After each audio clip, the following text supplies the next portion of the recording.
Jay Leno's Garage. The car we're featuring today, 1959 Austin-Healey 106. Now, if it looks a little bit different than the standard 106 you might remember, well, that's all part of the story. You know, the best ones for this show are the ones that are a good car with a good story. And this one has that provenance. Let's meet the owner, Garth Hammers. Garth, come on in. Now, this is... Hey, Jay, how are you? Good to see you again, my friend. We've known each other for years, and this was part of your family when you were a child, then it was lost, then you... Well, tell us the story. This is the first Healey I ever saw. So, as you said, it looks a little different, but it's always going to look right to me. Right. We bought it off a consignment lot in San Jose in about 1973 or 4. And you were how old? I was about 8. Oh, 8. So you actually did not buy it, your dad bought it. Yeah, my dad.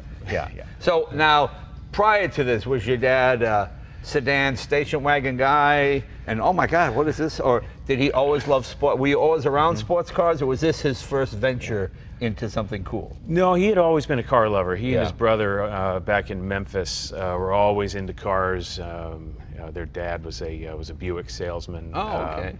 And there's a story about the Mormon meteor rolled through town at one point, and they went nuts. And there was apparently an SS or an SSK for sale on some lot.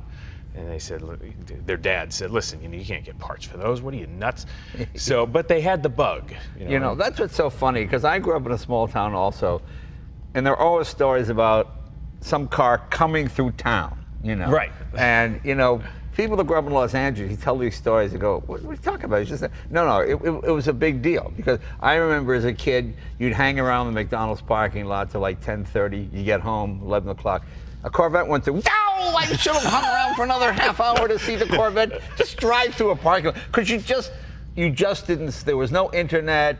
There was really no car things on TV like there are now. You just didn't see cool cars. So the idea that a Corvette would drive through our little town, oh my God, that was like a huge deal. Yeah, that's very funny. Okay, so what brought your dad from Memphis to LA? 90 degrees and raining. Yeah. And they had relatives out in Palo Alto. Actually, they were going to go to UCLA, but they said, "Oh, let's go visit Aunt and Uncle, so and so." And they talked him into going into San Jose State. Oh, okay. So where he met my mom, and here I am. Oh, so he got this in college. By the early 70s, they would have been in their 40s. Oh, okay. My dad had some cars. He had I think by then he had 2 or 3 gull wings. Wow. Yeah. Now, did you ride in those as well? Well, my earliest memory of even being a person was of a red and a white gull wing in the garage. We didn't drive them a lot, but I remember getting in. My dad said, "Don't bang your feet, when you sit on the door sill," and I couldn't reach the door and all of that. But the sounds that they made, everything that a gull wing was about, kind of just infused itself into me, so I became a car guy too. But this is the one that really stuck with you. It really did. It was a perfect 100-point show car when we bought it. Right. And the fellow who built it thought for a short time that he was going to have to move home to Europe to take care of his mom. Right. And I learned this story many years later.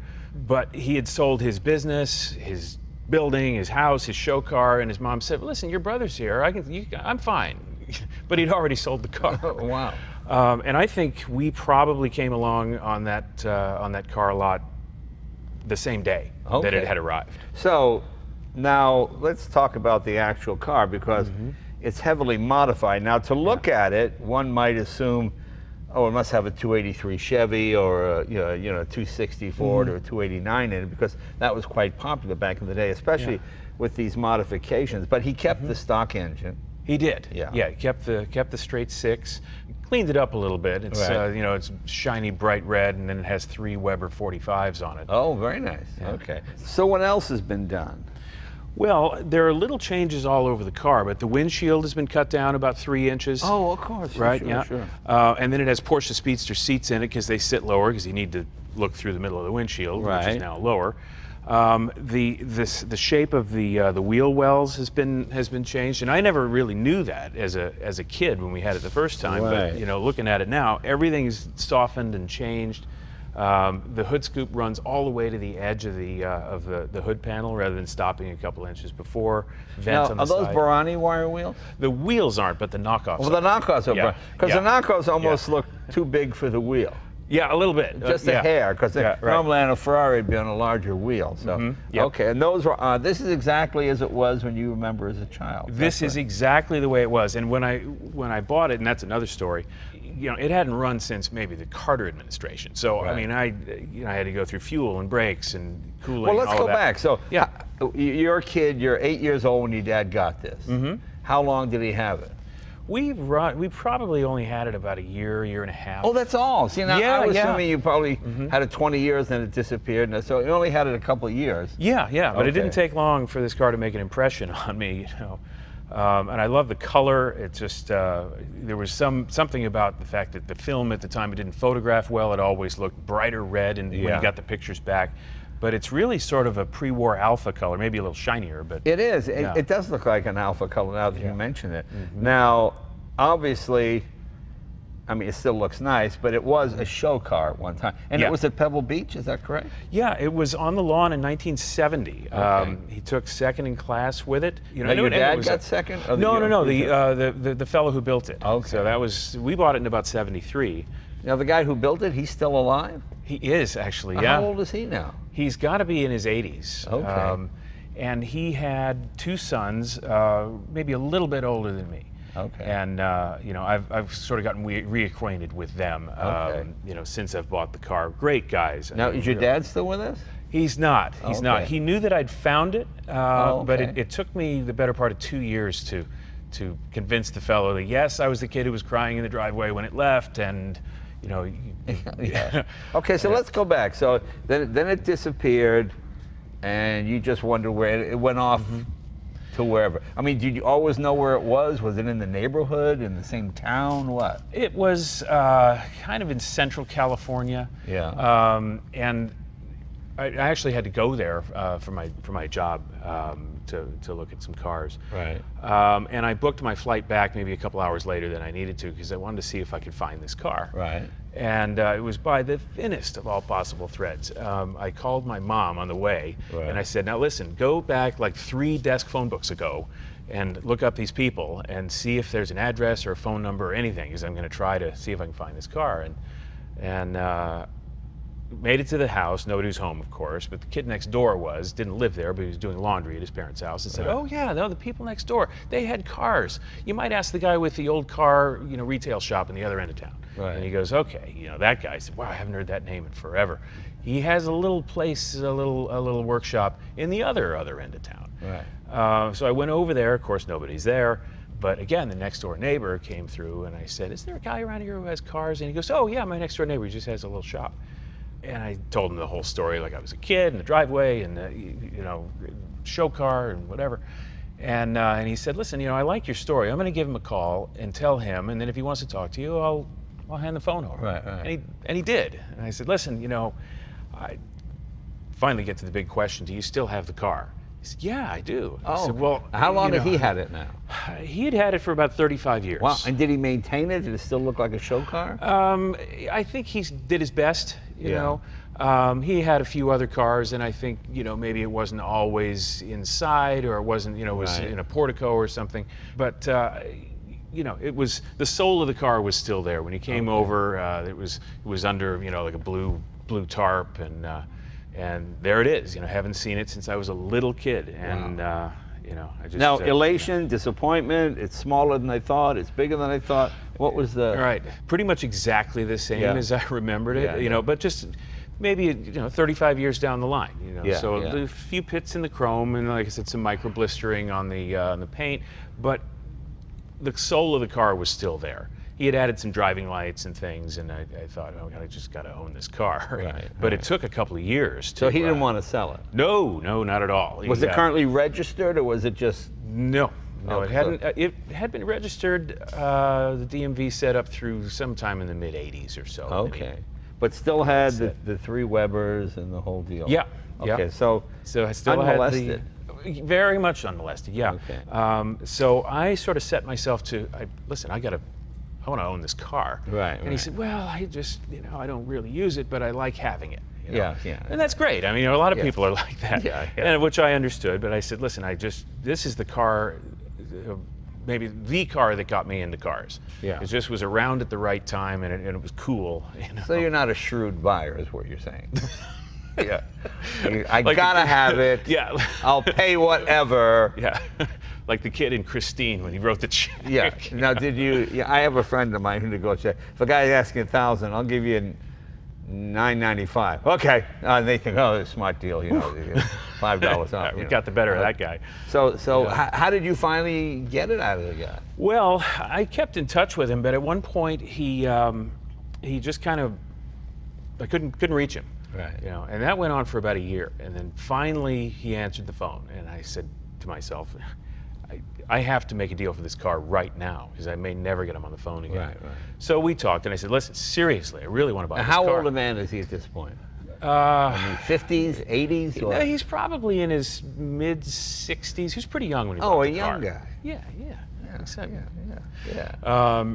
He said, all right, write me a letter. Okay. All right, so there's another step. So I go about. And what did he want in the letter? He said, just tell me the story, because I told him the story I don't know how many times, but he just kind of wanted it on paper to see, who's this kid, you know. So I just kind of set the back of my head to working on writing the letter, you know, over the next couple of weeks. And then one night after work, I just sat down and wrote it out. Right. And then copied it down longhand. And, you know, there was an offer in there, and I mailed it off and waited a couple of weeks and called him, and he bumped me up $1,000. Right. Oh. And I said, all right, you know, I'll be there Saturday. Okay, so then you get it. Okay. Oh, yeah. You didn't drive it home? No, not at all. Like I said, it hadn't run in the longest time. Okay. But a buddy of mine has a ramp-back truck, so we took off about 5 a.m., you know, setting off for... And how long ago was that?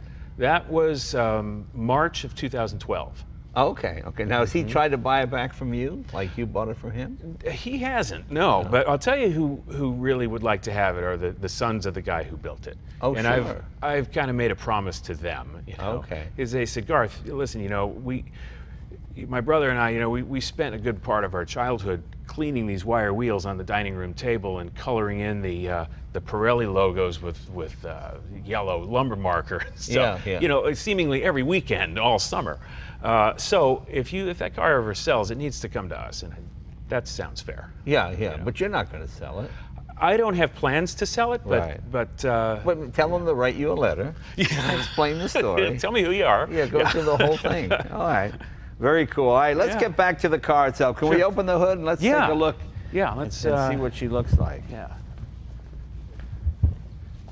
And is it a 3-speed or a 4-speed? It's a 4-speed. It's a 4-speed with overdrive. The overdrive works perfectly. Okay. It's just fabulous. What is it? One of those? What are they? Laycock? I think so. Yeah. But you know, you just throw the switch before you get on the freeway. Yeah. And then when you get into third, you hear a little solenoid. And you always should throw the switch under power, because people have taken your foot off the gas, throw the switch, and you get a clunk. If you throw the switch while you're accelerating, it's much smoother. Interesting. Okay. Have you tried it? Try it. No, I never have. You'll see. Yeah. No, it's in my Thunderbird also. Yeah, I always want to do that when I'm stopped, but maybe not. All right. So a little bit of show car prep in here, the better part of 50 years ago. So it's flocked under here, and there's a little light that he would turn on to just kind of illuminate the side of the engine. You know, Now, where did this valve cover come from? You know, I've seen that, you know, when you pick up the old Rodent tracks and the accessories in the back. Yeah, it looks like a J.C. Whitney or an Offenhauser made one very similar, but it said Offenhauser It had the name, yeah. I had a Triumph Stag that had a 327 with Offenhauser valve covers. But I've never seen one exactly like it, but I think it was a period accessory. Yeah, and then, like I said, 3 Weber 45s. I think you could probably run this car pretty well on one of those. Right. So you're making about, what, 160 horse? I'd like to test it sometime. Yeah. It'd be fun. Yeah. But, I mean, cam, pistons, all stock. Yeah. Okay. Yeah, as far as I know. Right, and it goes really well. And, of course, the air was much cleaner back in '59, so there's no air cleaners on. Yeah, that's all you needed back then, just wide open. Yeah. You know, but the fellow who built it also made these little manifolds to adapt, you know, Weber to, you know, just made them out of solid, you know, solid aluminum. Disc brakes in the front, drum in the back? Yeah, and I think he added the disc brakes in the front. Now, what is that Delta powered? What is that? Well, it had, you know, a aftermarket ignition box on it when I got it. I got you. Yeah, and I really tried not to change anything at all. So you want it as exactly as it was back in 73? Yeah, 73, 74 when we sold it. So there's no thought of, I'm going to turn it back into a show car again and bring it to Pebble. Well, you know, that would be repainting and all of that. Yeah, so yeah. I could go that route. And now that it's been, you know, 7 or 8 years, I thought, okay, I can refinish the top of the radiator. I don't think that's so much of a crime, which I haven't done yet. But there was an auxiliary fan that was added in here, and I thought, oh no, you know, the fan wasn't in there when we had it. Right. Then I looked at how it was mounted, and I thought, somebody really took a lot of time putting this in here. Maybe once I start it, run it, you know, see if we need it. And you know, you're running around LA, you have to have that fan all the time. Now, is this eligible for preservation class, even though it's a modified from original? Well, it depends on the show, but you know, there are a lot of shows that would like to have it because it's, you know, it's an interesting thing, you know, and it's a period modified car. But strict preservation, probably not. Explain the badge. Well, that's the fellow who built it. And what was his name? Arnold Zucchi. Zucchi. Okay. Yeah. So the Z is a normally Bizarro, but in this case it's Zucchi. Exactly, yeah. That's his mark of Zucchi. That's his coach building stamp, you know. And did he do a lot of cars? I mean, are other Zucchi cars out there? Have you contacted these owners? Or? I think there was a Healey before this that had a little bit more of a Jaguar D-type sort of front end. Okay. And I know that there have been a couple of other projects that he's had long term. But I think really he's been like an alpha race tuner and but a really respected guy. You know, you still find him out at the track, you know, working with. Well, that's great. He must get a kick out of this to see all the effort you went through to track it down. He's happy I have it. He's happy to know that it's out and, you know, seeing the light of day again. And how many miles on the car? Just over 18,000 actually. That's all. Yeah, I've put about 1,700 on it since I've had it running again. Right. You know, wow. So nobody really drove it a whole lot. No, I think it was when he started on it, it was like 67 or 68 when he bought it, I think in Livermore. Now, was it a damaged car? I mean, was there ever been an accident and he, you know, restored it and changed it? Or was it a nice stock, original, never been hit car? Do you know? I have one picture of it before he started. It looked like just a really nice Healey. Yeah. In a black and white picture. And what color was it then? I think it was white. White. Okay. Yeah. Okay. Well, very nice. Okay, let's close up the hood again. Interesting, all the little places he chose to chrome. Oh yeah. Pretty arbitrary. Sure. Just, yeah. Well, that was kind of the thing at the time, you know. It's and this, we got a little bit of lacquer. This is fiberglass? No, it's all done in metal. Oh, it is metal. Yeah, oh, yeah. nice Yeah, metal aluminum. work. Yeah, you know, and then steel out here with the little divider. And of course these, well, these are Italian, I guess. They are, yeah. I've only ever seen those. My Mura had those. I was going to say a Mura, yeah. And then they disappeared in the paint department. They disappeared in the paint department? Yeah, the guy that painted. I don't know what happened. Then I saw another Mura. Those Muras look familiar. Yeah. I love the Speedster seats in it. It looks great. Yeah, they worked out really well, and they're incredibly comfortable. They hold you in, you know. Right. Yeah. Okay. And then he did the wheel in a custom wood. He wanted the stock center, but it's, I think, slightly smaller and a little bit fatter. Did he make the wheel as well? I think he had a woodworker do it. He may have, but you know, he did all the little, finger indentations. What a Molita? It's not an aftermarket wheel. No. He took the stock hub, which he wanted to retain, and then did special wood. And then I think as a 106, it would have had the side shifter in it. You know, on the side of the tunnel. Remember, and that's been converted over to the center shift. I think that was in a 3000.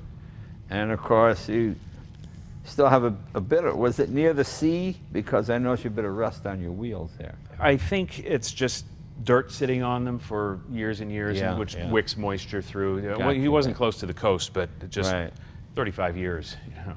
And of course, we called them Nerf bars. Yeah. I'm not sure what you call them. I guess they're still Nerf bars, aren't they? Well, I know them as Nerf bars. It's this car, that's how I learned the term. These are the bumpers here. But they're not in the front, just the rear. Just the rear, yeah. Okay. Yeah, I think he wanted the the nose to kind of stand on its own. Does it still carry the spare in the trunk? Yeah, yeah, Okay. and the spare would have been a little, centrally mounted and such, but it just sits in the trunk, and it has the original tire on it that still has the yellow. Oh, can we open it up? Let's Yeah, take a look.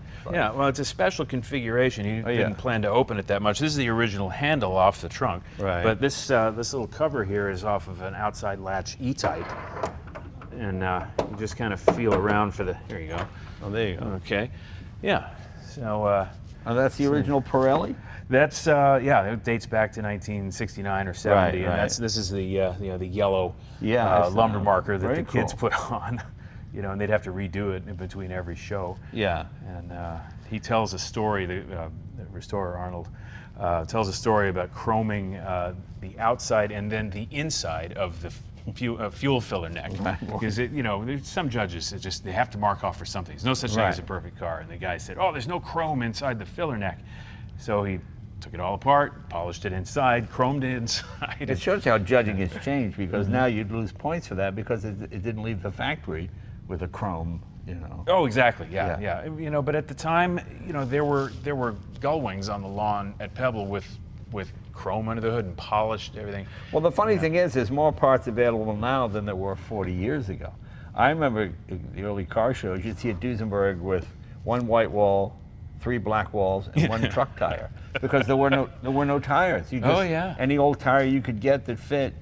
Yeah, that's what you did. Sure. Isn't that amazing? Those old photos where you're like, wow, look at the tires on this. Yeah. Well, you didn't have all the mail order tire outfits. So, and then the little cover here and the Barani sticker with and the Healey logo. He really kind of thought of everything. A little chrome valve cap, and this is all exactly the way it was. You can see the imprint with the hammer. That's just lying there, right? That's not. That's just down. laying there. So Exactly. You go around a corner and that's going to dent the fenders. It's going to slide, isn't it? Well, my colleagues would say I would never take a corner that fast. But no, it's on Wilton wool carpet, so it doesn't really move. But if I was going to really go driving, I'd probably take that. And was there a top ever for it? Yeah. Actually, there's a soft top. It was on when I rolled in this morning. And of course, he had to redesign it. It's a little bit, it has to meet a windshield that's 3 inches lower. Then he made side curtains for it that are a little shorter. Yeah, I always remember these because he used to call it the poor man's Jag, sort of a deal. But it was, by English standards, it's a big car with a big engine, a 6-cylinder. Oh, yeah. I think that's why they're called big Healeys. Yeah, in England, 6 cylinders were like 8 cylinders here. That was, most cars were 4. You had a 6. Oh my God. V8s were fairly not as popular because of the fuel and everything else. So the big Healey 6, it rivaled the Jag, certainly. Yeah. And for quite a bit less money. Yeah. No, it's a beautiful car. And of course, the exhaust system, is that one of the ones they used to advertise in the back of Road and Track? It was an Abarth, I think. Yeah. It has everything but the sticker. And I think it really may be an Abarth system as I look at it. Yeah. MG Mitten, they used to have all those ads. Right, They would show the guy with the mustache. You'd have driving gloves, and he's driving an Austin-Healey or an Right. Yeah, very fantastic. Yeah. Very cool. Can we take it for a ride? Definitely. Oh, cool. Yeah. I love it that you didn't shave the door handles. No. That you kept them on.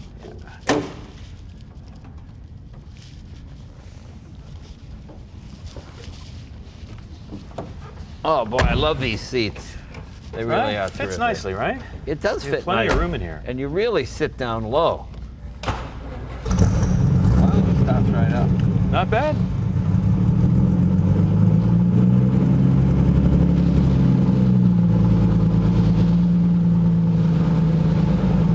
Well, these are torquey little engines. They are. Yeah. These are always lusty engines. Lusty is a word the English would use Lusty, I like all it. the time. Yeah. Well, it does, because it pulls from down low, which is fairly unusual for English cars, It's always sort of revving in and everything.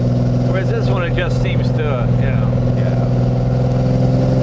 No, I really like it. It's it has a nice power curve. Once you get above the little cough,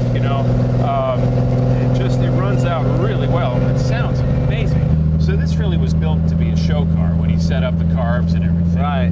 You know, it would just go across an awards ramp, pick up a trophy, and go back to the trailer. And you know, here I come, you know, 30-odd years later, wanting to make a road car out of it. But it was a road car when your dad had it. Yeah, but we didn't drive it much, you know, because it was so nice. I barely remember ever taking it anywhere. And then back then, you know, when my dad would open the door, he'd have a handkerchief in his hand. He didn't want to touch the inside of the chrome on that door handle. So funny. You know, so we didn't drive it that much. Let's try it under power in third.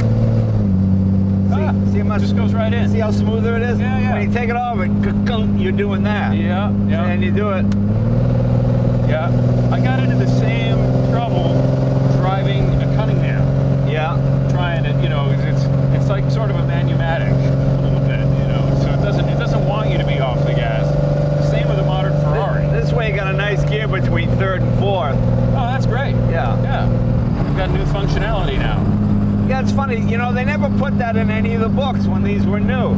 You can shift it under load. You always want to shift under load. Yeah, yeah. You know, there's a nice feel to original that you just don't get on a restored car. Well, I'm always talking about that. I think a car that is original paint, original interior, original door panels, anything, you know, make an effort to keep that. Yeah. Because it's just, it isn't going to smell the same, and it isn't going to feel the same. Yeah. You know. Well, I was thinking just from the standpoint of the way the front end is set up, the way it handles. There's a tightness. It just feels right, you know. Yeah. Yeah, it does. It goes down the road really well. Yeah. And plus, it's less wear on the unit. Is it? Well, you're not doing that. You're making it sort of. Don't know how much wear that is, but yeah. I was just happy that it worked really well. I didn't have to overhaul it or anything. You know, it's just overdrive, boom. You know, that works. But this is a very powerful car in '59. Yeah, maybe not horsepower-wise by American standards, but by European standards, this was a pretty capable thing. You know, it didn't have the horsepower rating of an E-Type, but and it tracks very nicely. Yeah.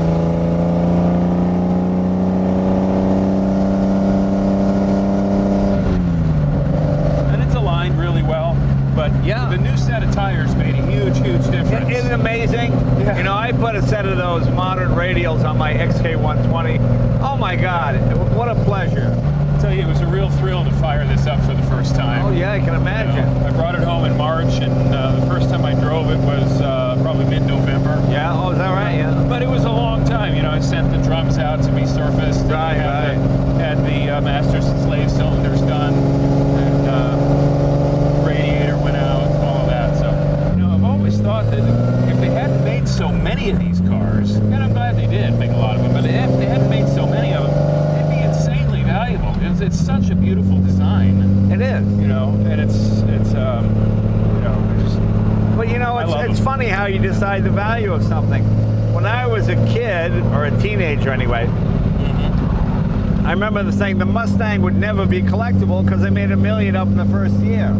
But that's precisely why it's collectible, because people remember it. You know, Americans don't save stuff. Yeah. These cars really bring people together. Yeah. You know, and you know, this car for me is like reaching back into the past. You know? It reminds me of my dad. Reminds me of when I was 8. And this is the car that did that. So it's a lot of fun to have it, and it's fun to take it places because you know people. Well, like with my Ford Galaxy, that was the car my dad had. The 7-liter one. Yeah, and I wanted to recreate it, but I went back to the tree I wrapped it around, and there wasn't enough pieces left, so I had to find one like it. Yeah, right. Jeez. Yeah. You know, as I said before, it's not like a great car with a great story, and I love the fact that you searched this, not your whole life, but a good part of your life, and you tracked it down. Yeah. And now it's yours, so it's kind of fun. Hey, thanks for the opportunity to drive it. I appreciate it. Absolutely, yeah. It's been fun. Let's put it into overdrive.